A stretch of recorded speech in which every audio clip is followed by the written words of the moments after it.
calls. So it's not really call tracking because it doesn't really track everything. It only tracks calls to inbound marketing numbers that are provided by a provider, which is usually not 100% penetration, and again is only the inbound side of things. So we do work with call centers as well, where we take companies like Zoopla. Every single phone number is actually one of ours. So we do get a wider reach, but the outbound piece is huge. One of our customers in the US has 500 people in the marketing team and 64,000 field salespeople. So nobody is tracking those field sales calls. And there's been an increasing demand of our customers to say, okay, what happens after that first touch? Because effectively the inbound marketing piece is the first touch. What happens after that? Does the customer continue to become a customer? Is a sales call following up? In real estate, that's perfect. Who buys a house on the first call? Very few people. So a lot of the times what we're seeing in the industry is nobody's addressing that. So we spent about 2 years building a platform which addresses that side of the market. Okay, so let's think that understand this better. So you provide call tracking solutions to a range of customers. What sort of customers do you work with? So we work with a huge range of property portals. So we work with Zoopla, obviously, REA, MLDRA, large range, as well as real estate companies themselves in multiple countries. So we have customers in over 50 countries at the moment. We also work with auto marketplaces like Auto Trader, obviously, who I brought with me last time in Miami. We have smaller customers who are in classified sites. We have Yellow Pages customers. We have a wide range of customers globally. We're pretty much the only company that is global as well. There's very few companies who have the reach that we do in terms of the international scale. Okay, so then how does the technology actually work? Do you provide telephone number? What's the Yeah. So the real way this industry works is like a proxy. If everybody knows what a proxy is. So you have a phone number on a website which is for a real estate agent. We replace that with one of our phone numbers. So when somebody phones that phone number, it redirects to the real estate agent. Once that phone number is called, we attach metadata to it, and we look up in a database, okay, what happens to this phone number? Who do we call? Is it for a 2-bedroom apartment, a 4-bedroom house, London, Birmingham, whatever? We attach all of that information to it. We can then react based on that information. So we can say if it is a property that is worth more than £2 million, forward it to this person. If it is a rental that is less than £2,000, forward it to this person, or just put it to the main desk. We can do time-based calling. So really the only information you have when that call arrives is time, caller, and the actual number that it is. So we build a whole range of information around that to do real-time things. And also afterwards, we're able to track and analyze things. So for example, how long does it take to sell a black Range Rover in London that's 2016 under £10,000? We have a ton of information that can help people then resell unused inventory. So when a call comes in for something which is no longer available, we can do that. And that's kind of the crux of the industry. And there's 2 different variations. There's static numbering, which is that phone number is that phone number, it doesn't change, and the other is dynamic. So dynamic is usually driven by JavaScript. So when somebody hits the page, it produces a new number, and it does its best effort to track who that call is based on who called that number next after viewing it, generally speaking. Okay, so let's take Zoopla as an example. Right? You mentioned them before. How would they implement this? Is it for them to track the volume of calls they're generating for their customers? And then you mentioned about routing at the other end. And then do they then work with their customers to route the calls in certain directions? Yeah, it's entirely dependent on the customer, how they use it. We tend to spend a lot of time understanding what a customer wants. So we had a real estate meeting last week with one of our customers, and they're going through a modernization project. And for us, it's incredibly important to figure out, what are you trying to achieve? Sometimes people want to achieve branding, sometimes they want to achieve more leads, sometimes they want to get better quality leads, and sometimes they want to provide an end user service to their customers. So in the case of Zoopla, when we first started working with Zoopla, they were very small. They were number 8 in the marketplace. This was, 10 years ago. So for them, it was about proving that they actually drove leads. So obviously, when you have a company that's only driving digital leads that aren't voice, you can immediately say, we know people call for property. So we can immediately go to a customer like that and say, hey, we can increase the volume of leads. And they had already had a solution in place which was using national numbers. So we were the first in the UK to say, you need to use local numbers. And we saw a big increase in call across all of our customer bases. It was about 50% when we started switching people from national to local, because if somebody sees a national number, they're just going to look for the real number because they know it's not the real number for the Notting Hill real estate agent. So we work with them to say, okay, you're trying to prove value, so we have a whisper, and now obviously Zoopla is huge. So what's a whisper? So a whisper basically is when that phone's answered, it plays, "This lead was brought to you by Zoopla," in an instance. And that is an amazing branding exercise where, they're doing, I don't know how many millions of calls a month which have that whisper. And if you were to say, I want to reach out multiple millions of times a month to a real estate agent and have them hear our brand, that costs a lot of money. So being able to do that, we don't charge for that, by the way. We have a policy where if something doesn't cost us anything, we don't charge for it. So there's no hidden fees for us if you're recording calls, if you're playing whispers, we don't charge. So it's an amazing branding exercise, and to be able to do that, and then, because at first they had a great consumer brand, but their business brand was pretty much unknown. But they drove a ton of traffic, and they just wanted to prove that to their customers, and they successfully did that. When every real estate picked up the phone and said, "This lead was brought to you by Zoopla," it just changed the game. Right. So then we'll track. So then, as an agent, you're going to tell me how many calls I got, the duration of the calls, actually average, and then you can probably see which numbers they went to. Yeah. Multiple numbers. You can set up triggers to say, if branch A answers less than 75% of the time, set an alert, or you can say forward it on to somebody else. So a lot of the times we've had issues with customers who aren't answering the phone very often, so we can fail over after a certain period of time, say 15 seconds, 20 seconds, fail over to another branch so that they can pick up the phone. Because that's also one of the biggest issues is that a marketing team can be driving a lot of leads but not getting any credit for it because no one's picking up the phone. So it's incredibly important for a marketing team as well as a sales team to be able to say, okay, we are getting questions, we are getting leads, but no one's picking up the phone, so they don't get the credit for it until we step in. Now, can you listen to the calls and give transcripts? As long as we record them. So Zoopla record all the calls, so they're able to, obviously we have to play a message where every country is different legally. So we have to abide by local regulations, obviously. But what we do is we actually get in and we provide this tool set, and then people can pick and choose what they want. And we can go as far as recording the calls, transcribing the calls, sentiment analysis, keyword searching. We can do a lot of things like that, which then also can tie into the caller and into how you deal with the call. We have a customer at the moment who's using our outbound solution, and what they actually want to do is figure out from their sales team which keywords are said during the call, and then what impact does that have on the sales cycle? Because they have quite a long sales cycle, but they're trying out new sort of scripts. So they want to know if you say first month free, does that change the conversation? Does that increase the likelihood of a second call happening?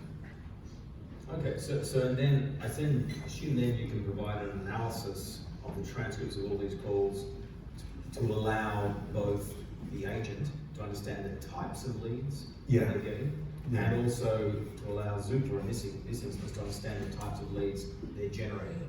Yes, we have probably our most functional customer set is actually in the restaurant booking services, where they're able to connect in real time to a booking API. We check for availability, we check menus, we can check everything. In real time we come back, and that's the hard part of the phone call. Real time has to be now. It can't be 3 seconds later. So we then play back to say, when would you like a booking? Friday, 8:30. And 2 people. We'll then go and check if there's availability. If not, we'll suggest alternate availabilities. We'll transcribe your name. We'll insert the booking into the booking system, and we'll follow up with a text message confirmation. So we can tie into multiple external systems, and we're doing a lot of stuff with CRM systems at the moment, which is an obvious one. But also we're moving into a lot of stock inventory systems as well, so that we can then deal with those calls in a better way, and then say, what did this person call about? Not just, how was the call, what did they say during the call? Because a lot of the times, they'll phone up and they'll look for A, but A is no longer there, so they'll end up buying C, so the call then is attributed to C, but in actual fact, the marketing team delivered based on A, so that you need to get more of that type of property into your portfolio. Okay. We've got another question, but can we bring up Swoobu, please, so you guys can participate in this conversation? We've got some questions coming through already. Some of the questions coming through, I might as well start with some of these. Why a company that is widely leading in its market should be doing call tracking? Why would a market leader use the call tracking software? Anyone can be leading right now, but good luck in the future. The real truth is, why would you actually report to any of your customers what you do? I mean, Google provides tracking, right? They're kind of dominant in the field. So if Google didn't have Google Analytics, they wouldn't be so dominant in the field, because you continuously have to prove that you're delivering value. But also we help with innovation. So if you're the number one in the industry, you need to stay ahead of the game. You need to understand the consumer intent. You need to understand, what the pitfalls are of your product, where things are changing. So we don't just provide, here's a lead, you delivered this many leads. We provide a huge insight into, again, what type of properties you need to get, where your buyers are coming from. Even people use us to do local advertising, because they'll see that actually a bunch of calls for this property in London came from leads. They'll do special localized language things as well. So like in Shepherd's Bush, for example, we have a lot of people who are phoning in and speaking Polish. It's very cheap to do Polish advertising in the UK. So it allows people to change their whole marketing strategy around knowing who is actually calling and why. Okay. A couple other questions we have here. Lola, can you please bring up the studio on the screen? Thank you. How do you overcome the challenge of agents not wanting to give up their own special phone numbers that they've had for? Yeah, I mean, it's really eroding fast. We had that in the UK when we first came out, and then we actually sat in a room with 2 real estate agents who told us that everybody knew the numbers, and neither of them knew each other's numbers. And they can keep the number. So our mobile app allows you to actually track calls that come in and out. It's not VoIP, it's any call that goes in and out of your phone on your number. But if you want to get the marketing insights, you need to change your number. And the fact is, nobody knows your number, unless they've dealt with you before, in which case it's not really a marketing success story. Yeah. What about WhatsApp? Can you track WhatsApp messaging? We can, but it's messy at the moment, right? There's not really a commercially viable solution for WhatsApp. So it exists, you can do it. I mean, I've seen people who have 400 phones on a wall, which is probably honestly the best technical and commercial solution I've seen. And we're working with, as well as we can with WhatsApp, but they're not easily a company to negotiate with. They make telcos look pretty advanced in terms of the negotiations. So we can do it, but commercially it's expensive and or quasi-legal. Quasi-legal, okay. What's the dropout rate from a caller when they find out that they're being recorded? So it totally depends. We had a customer who had a 19% dropout rate, and on average we used to see 7 to 9%. So what we did is A/B testing on the Whisper. So it was originally calls were recorded, pretty blunt. So we're like, you got to switch that up a little bit, change the accent, try female voice and male voice. We tried 3 much nicer messages, put them live, and we actually got that down to about 3.5%. And you can see, a little pie chart that shows hang-up rate based on Whisper, and then you can refine that. So you can get it down to 3 to 5%. Okay. So you must see some very interesting insights, male versus female voices, accents versus countries. What are some of the more interesting insights that you've seen? It really is dependent on country. If you look at PropTech, it's so different from eBay. eBay conquered the world. PropTech is not conquering the world in any one form, right? There's a different company for each country. But we've seen things where people do really incredibly stupid things, like spend a ton of money advertising in evening newspapers and nobody answers the phone after 5 o'clock, and they don't have voicemail. So it's that tying together the sort of one thing to the next, and finding out that the more expensive a property is, the more likely you are to call by far. The cheaper it is, the less likely you are to call, and the more likely you are to actually send through an online booking. But there's just a lot of different things. For cars, it's very different as well. But there's some interesting things in terms of accents, where you get trends as well. So certain regional accents are very popular, and then they're not. A year later you're like, so you've got to keep testing and checking, because it depends who's on TV at the time. Okay. Are calls registered, and what about data protection? Because you're using a whole lot of personal data. Yeah, so we have a lot of high legal bills. So we get a lot of, we're also international, so we have a very, very strict policy. We don't do anything we don't sell any data. We don't sell any information. We get approached all the time.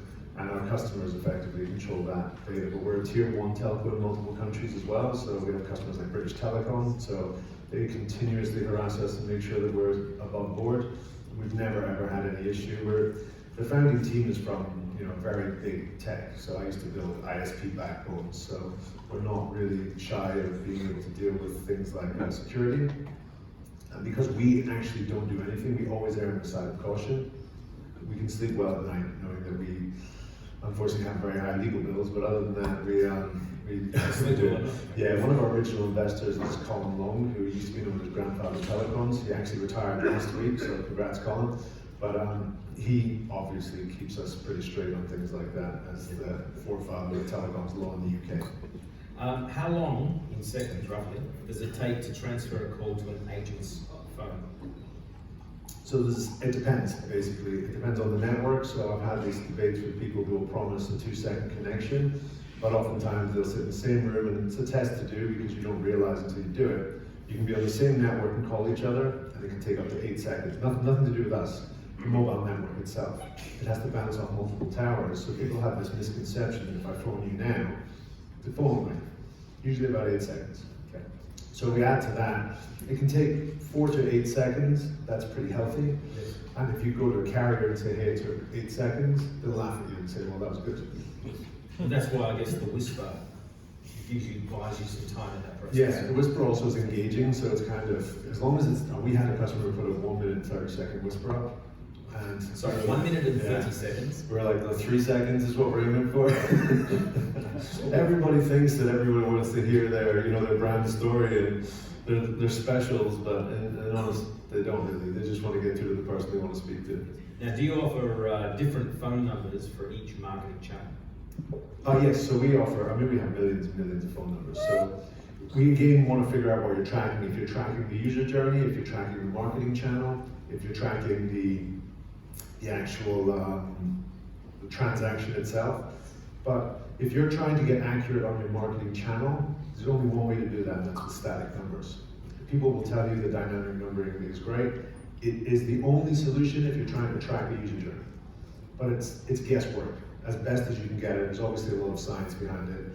But if you need to be accurate, and you're doing 50 million uniques like some of our customers are, you need to use static numbers to get the exact data that you need to make the correct marketing decision. Just a couple of questions. What are the top 5 categories that came up commonly upon analysis of transcripts? I think it's probably related to the Zoopla type conversation. The top 5 categories? I guess the themes. Oh yeah, it's usually rent. Is it rented for sale? Obviously. Is this property available, and can I make a booking? So usually it's pretty basic. You do get a lot of things like in the UK, you'll get people phoning up and saying, hey, do you accept government housing, basically, because they can actually rent with government assistance. But there's a lot of, there's really just, it's basic real estate. And then the key question is it a good call, is it a bad call? Is it a complaint? Is it somebody who's happy? Is it a first call? Is it multiple calls? How many calls have they actually made? Okay, last question is, considering that voice is migrating to data, yes, WhatsApp and a whole bunch of other applications out there, what are you doing in this field? Well, that's kind of the basis of what we've just released. So we actually now are able to track PBX systems. We don't really care where the call comes from. So we are continuously innovating to deal with that. We're not actually seeing a drop. We're actually seeing the opposite. We're seeing growth. But we know that for us, we're agnostic as to what happens. People are always going to talk to each other. Just because they use a different mechanism to do it doesn't really matter that much to us. The key though for us is to make it as transparent as possible so that there's not a change in behavior required. So a lot of CRM systems will provide a dialer, which is a VoIP dialer. So nobody uses them because you have to go there. So that's why our app is tied into your actual normal phone calls. So you make a normal phone call, you don't have to use a dial, you don't have to use anything. We'll track that and push that into your CRM system. Okay, fantastic. Now, one last question is, you're running a raffle? Yes. That's right. So we'll bring up the last raffle slide, please. So please go get a donut, smoothie, or something else. But we have a GoPro, which we're giving away. So we'll just do a draw at the end of this event. It's much better than my GoPro, and I've got 2 of them. And if nobody puts enough business cards in, I'm going to take it for myself. So fantastic, Ryan. Thank you very much for Thank you. talking about what you're doing. So fascinating topic, and one I think is very important